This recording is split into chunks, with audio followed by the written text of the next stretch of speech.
Hi and welcome. I'm Katie. My pronouns are they, them, and I'm a queer neurodivergent artist and maker based in Beiroa, a beautiful mountain national park in Cymru, South Wales.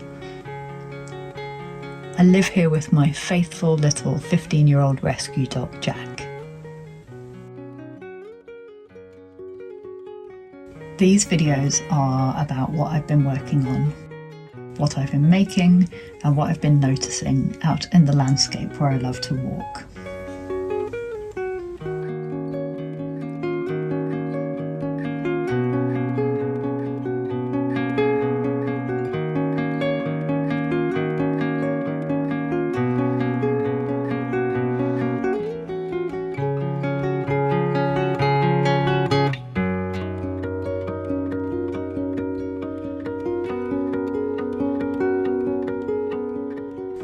In the studio, I've been working on some graphics for my new website. Thanks to my Creative Steps funding from Arts Council Wales, I'm going to have a shiny brand new website, and that's going to function not only as a portfolio for my creative work, but as a shop, which is very exciting. I've never had a self-hosted shop before. Back when I first started selling my artwork online, which was somehow 17 years ago, I went for Etsy because it was a time when people were still getting used to the idea of shopping online and weren't completely sure which websites were trustworthy, and it seemed more trustworthy to go with a marketplace, and particularly Etsy, because it was the marketplace for handmade craft products and artists, and there was a way of it provided a network for work to be discovered. Like I got sales from my own followers and promoting my work myself, but I also had people who discovered my work through Etsy, so there was a lot of benefit to me being on Etsy back in the day, 17 years ago, and I have been there ever since because I don't like change, and change is difficult for me. But I feel like the time has come. Etsy is no longer supporting my creative work in the way that it used to. Times have changed. It feels more professional these days to have your own website rather than to sell through a marketplace, and I feel like it's a grown-up step for my business to take that next step. I also feel like Etsy is sadly not the place that it used to be. There's a lot of mass-produced things on there, a lot of AI-generated content. It's not where I belong as someone with the values that I have and the kind of work that I want to create. So I'm really excited that the Arts Council funding is enabling me to have a new website, all of my own, that can house all the different facets of my creative work and be a functioning shop.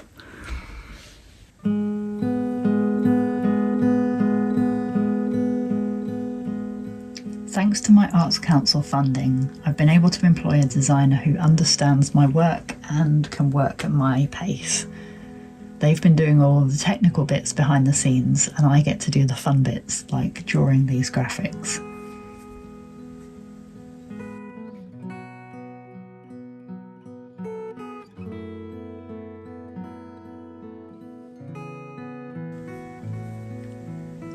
We're still quite away from being able to go live, but I'm really looking forward to having this new home on the internet to collect all of my creative work, my illustration portfolio, my comics, my knitwear designs, my shop, my videos and newsletters, all in one place for people to discover.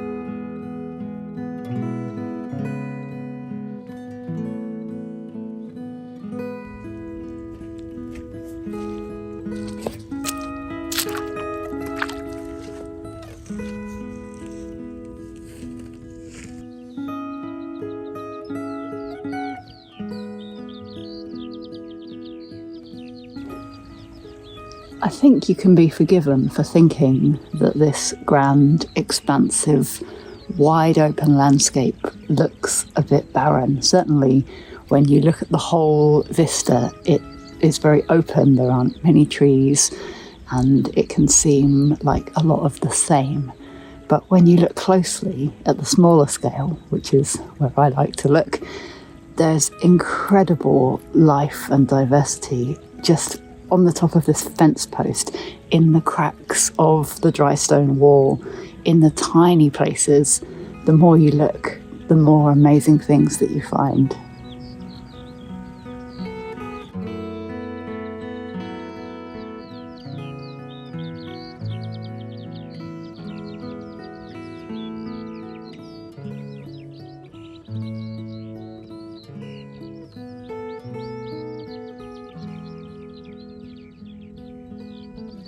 The top of this fence post is obviously covered in lichen and tiny mosses, but there's also a bilberry bush that has seeded itself on here. And if I come back in a few months, I know that it'll be in leaf and there'll be those rich, dark purple berries growing on here as well. I love that there's different lichens growing on different sides of the fence post, presumably in response to the different landscape. This side is much more leafy and thick. I guess this is the more sheltered side, and this side gets more of the wind and is more exposed, so it affects who can colonise there, who can survive.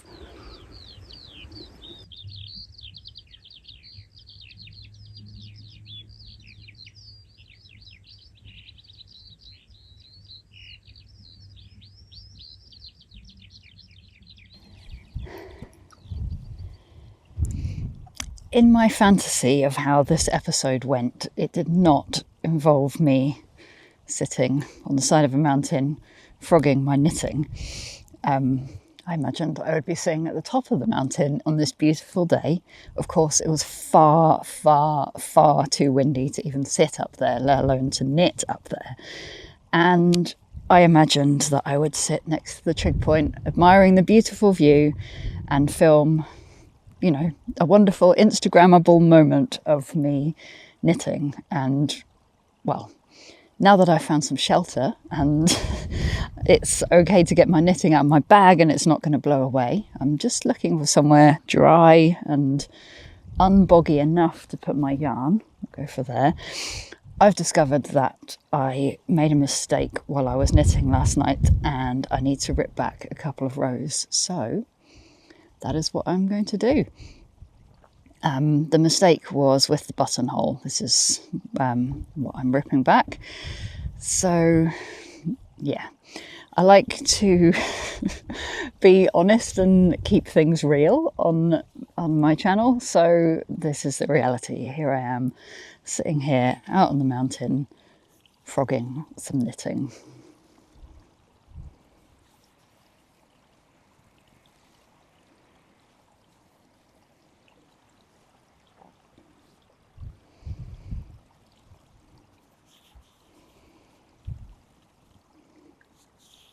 Before I get it back on the needles, it's probably actually quite a good time to pause and show you my progress, because when it's on the needles, it's all a little bit bunched up. So right now I can actually see if we can do it while it's still attached to the yarn without it rolling down the mountain.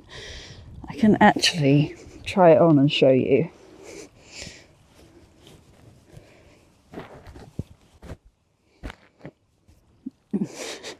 If indeed I know how to put clothes on, which seems a little beyond me right now.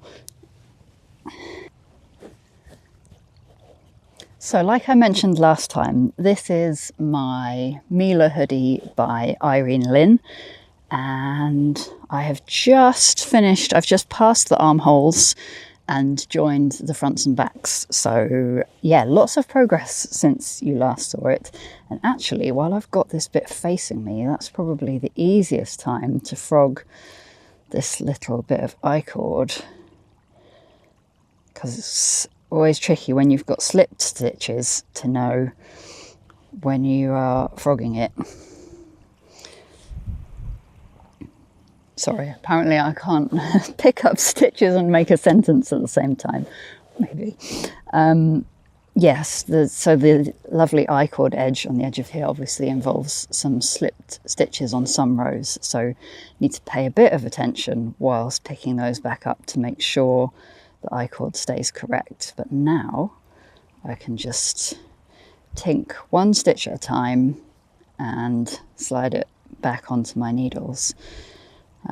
Save for the accident with the buttonhole, I am really pleased with how this project is going. I'm really enjoying it, and I feel like if it was a cardigan, I would be feeling like there was still quite a lot more work to do. But because it's a vest, I just have to finish the body and I'm basically there. And I don't even have to pick up stitches for the button band because it's got this lovely wide garter button band finish with the I-cord edge that you work as you work the garment. So there isn't even really going to be much finishing to do, which is very exciting. It means I'm very close to having a finished garment.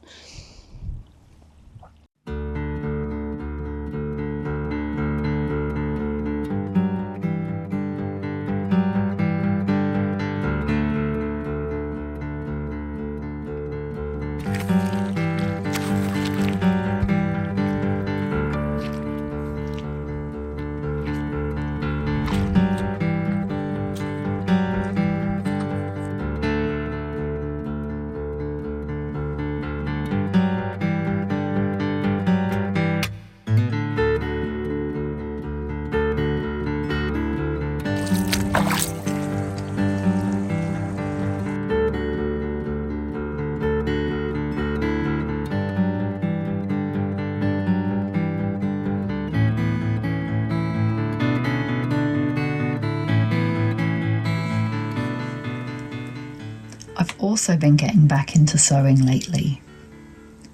I made this little coat for Jack. It's the Barka pattern from Merchant and Mills, finished just in time for the weather to turn all sunny and warm and spring-like. But it still rains plenty here in the mountains, so he'll get a lot of use out of it, I'm sure. Doesn't he look really cute?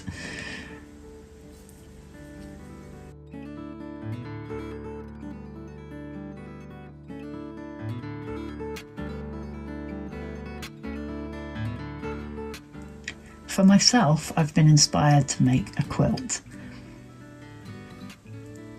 I was looking for a project that wasn't a garment, that didn't have to fit, and that could use up some fabrics that I found while reorganising and letting go of some of my stash. I've also found inspiration for a quilt design of my own, but I felt like, having never made a quilt before in my life, I should probably do a practice one first before giving my own design a go.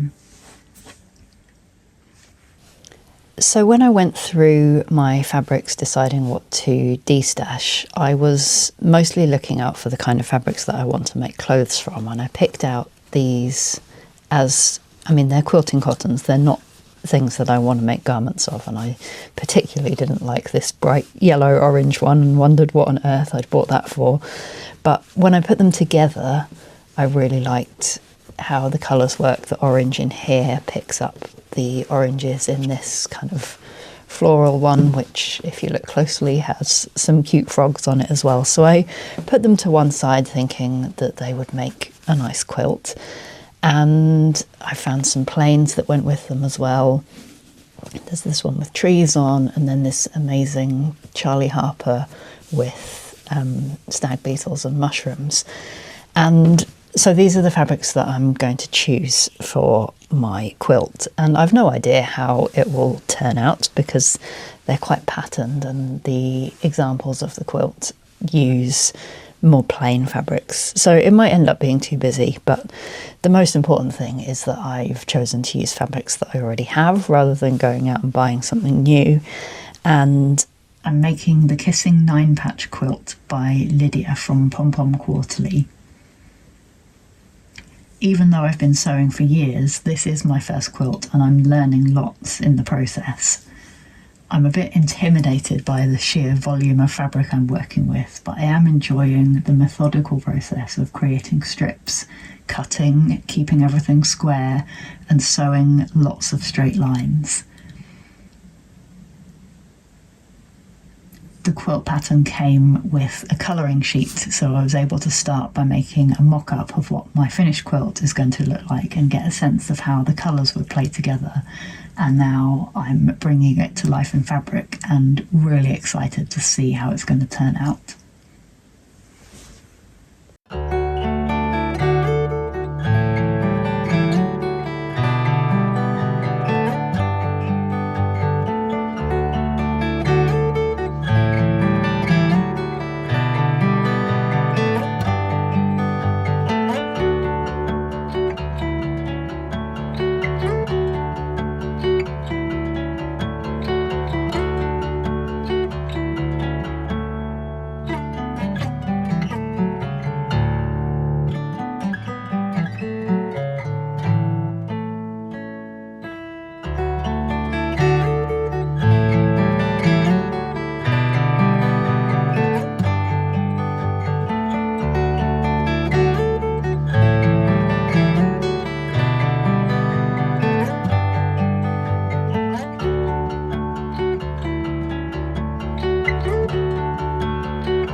I'm not sure I can give you a fungus report in this episode. I found one solitary mushroom on this walk, and although I found plenty of lichens that I could tell you about, what has really captured my attention, my delight on this walk is the frogspawn and tadpoles.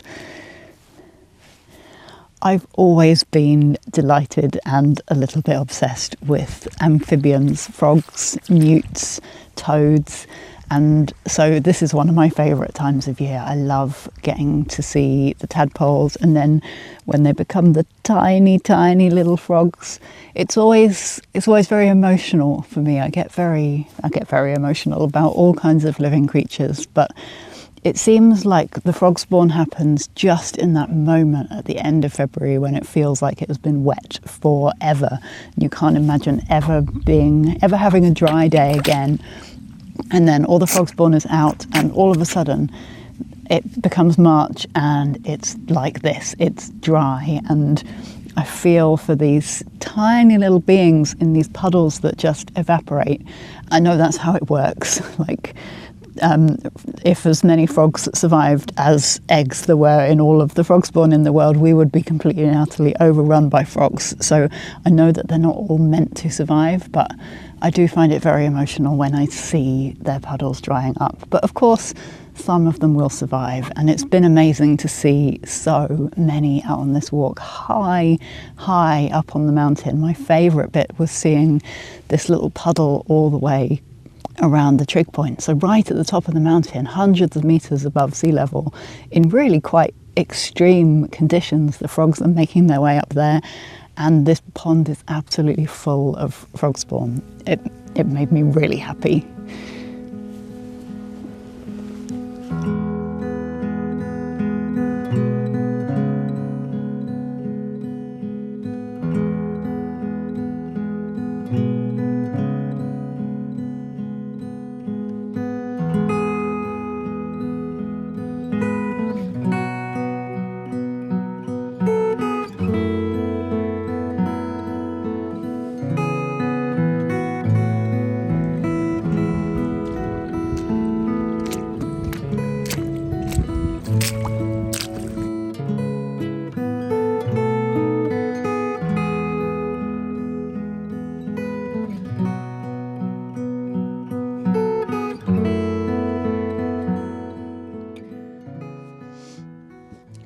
The jumper that I'm wearing, that I know somebody will ask about, is my very first handspun jumper, and I finished it during my time away from making videos, so I haven't had a chance to really show it to you yet and talk you through it, but I'm incredibly proud of this jumper.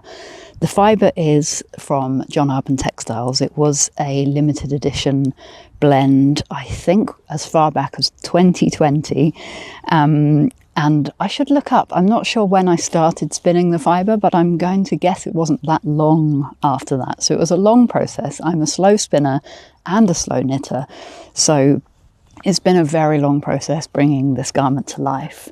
And it's not a pattern I can direct you towards. It's a self-drafted jumper, which is honestly the way that I most enjoy knitting. I do like following patterns from time to time, but I'm also not very good at doing what I'm told. So I like to be able to have my own gauge and figure out exactly what I want a garment to look like.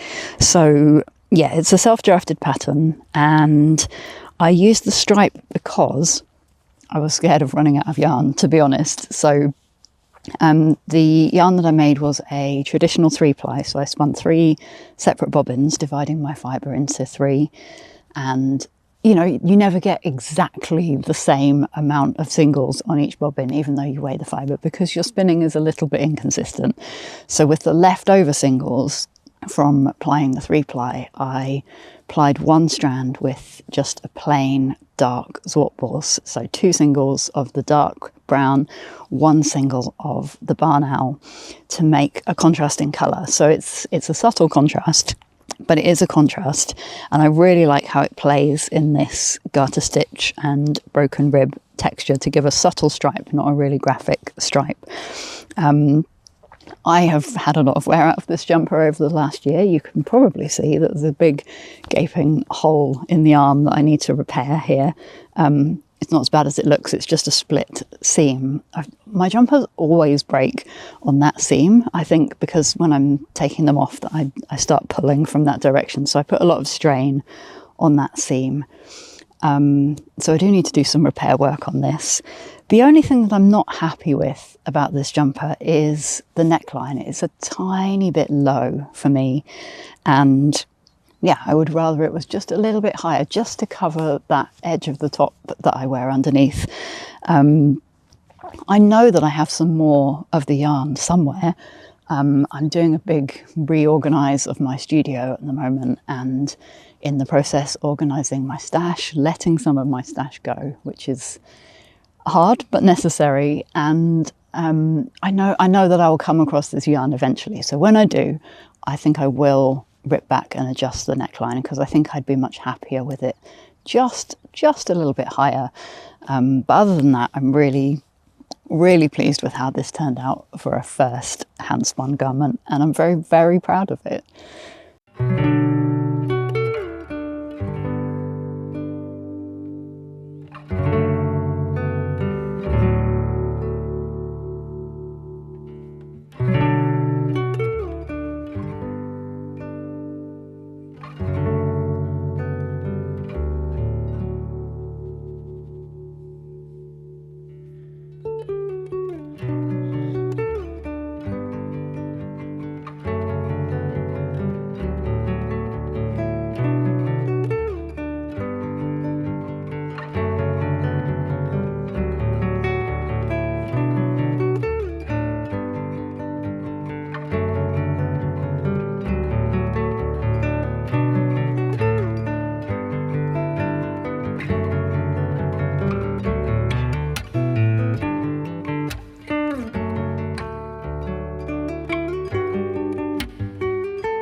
Thank you so much for joining me for this Lichen Loam episode and for this incredible walk in this incredible weather. Such a beautiful day to bring you out to this really, really beautiful place. I'm really glad that you decided to come and visit, come and walk and spend some time with me and my creative projects out here. If you want to support me and my work and find me between now and next time, Patreon is the best place to do so. Pop the link down below. You can join for free or as a paid member, and you get access to all kinds of extra things. My newsletters, which are both written and audio, and my extra behind the scenes studio vlogs as well. I've also put links to my shop where you can buy my illustrated goodies and my destash shop if you're interested in looking at some of the yarns I'm deciding to let go of. You will find the link down there. That's all for this time. Thank you again so much for watching and spending time here with me out in the sunshine. What an incredible day. I will see you soon. Bye.